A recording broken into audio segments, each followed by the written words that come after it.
මේ කතාව කියන මම වින්ද්‍යා මදුෂානි. මම 2003-2005 වර්ෂයන්හිදී පාසලේ බාල දක්ෂිකාවක් වශයෙන් සිටින කාලෙමයි මේ සිදුවීම සිදු වුණේ. 2004 වර්ෂයේදී ජූලි මාසයේදී මුල් සතියේ දිනයකදී මා ඇතුළු 25 දෙනෙකුන් සමන්විත අපගේ බාල දක්ෂිකා කණ්ඩායමට දින 5ක කඳු තරණය කිරීම හා ඒ ආශ්‍රිත ඖෂධ පැලෑටි විමර්ශනය කිරීමේ ව්‍යාපෘතියක කොටස්කාරයන් වීමට ඉඩ සැලසුණි. අනුව නකල්ස් රක්ෂිතය ඇතුළු පරිවාර කඳුතරණ වීමට තීරණය වුණි.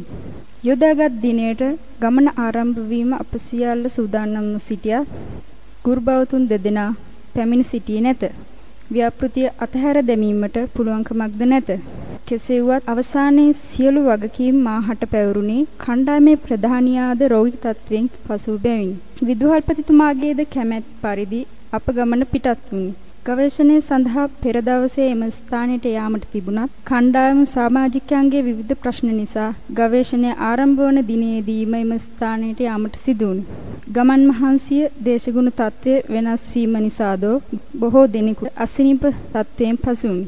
අවසානයේ අපගේ ව්‍යාපෘතිය එම තත්ත්වයන් මැද්දේ වුවද ගවේෂණයට අවශ්‍ය සියලු දෑ සූදානම් කරගෙන අපට වැඩිදුරක් නකල්ස් කන්ද නැගීමට සිදු වුණේ නැත. කණ්ඩායමේ ප්‍රධානියා වූ කැප්ටන් හිමාෂිට තදබල ලෙස උණ සෑදී තිබුණි. ඇය නැවත තවත් දෙදෙනෙකු සමග කඳවුරට පිටත් කර මා ඇතුළු ඉතුරු 22 දෙනා ගමන ආරම්භ කළේය. ඒ වන විට අපට සුළු ප්‍රමාණයේ ඖෂධ පැලෑටි වර්ග කිහිපයක් හමු වී තිබුණත් අපට අවශ්‍ය ප්‍රමාණය ඒ නොවිය. තව තවත් වනාන්තරයේ ඇතුළට ගියත් අප අතරමං වී ඇති බව තේරුම් ගියේ පසුය. නමුත් සඳුනි කෑගසා කීවේ මා ළඟ මාලිමා යන්ත්‍රය තිබෙන බව. නමුත් ඒ අවස්ථාවේ මාලිමාව මා ළඟ නොවේ. අසනීප වී පිටත් කළ කැප්ටන් හිමාෂි ළඟ බව මට මතක් වුණි. මා සියල්ලන්ටම ඒ බව පැවසූ විට සියල්ලන්ම මා දෙස බලා සිටියේ මා වැරැද්දක් කළාසේය.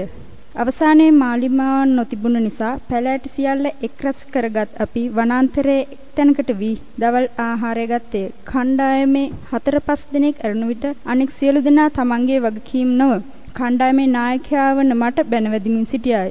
සියලු වැඩ අවසන් කළ අපි ආපසු ගමන අවසන් කරන ආකාරය සිතමින් සිටියේ. ඒ අවස්ථාවේ අපගේ සමාජිකයින් දෙදෙනෙකු පාසලට කතා කොට සිදු දේද කියා අවසන්ය. කෙසේ වුවත් මට මාගෙන තිබූ විශ්වාසය මත අප පැමිණි මාර්ගයේ යන්තමින් මතක තිබූ බැවින් ඒ මාර්ගයේ දිගේ ඇවිද යන විට අපට දර කපමින් සිටි ගැමියෙක් හමු විය. ඔහුගේ මාර්ගයෙන් කඳවුරට යෑමට අපට ඉඩ සැලසුණි.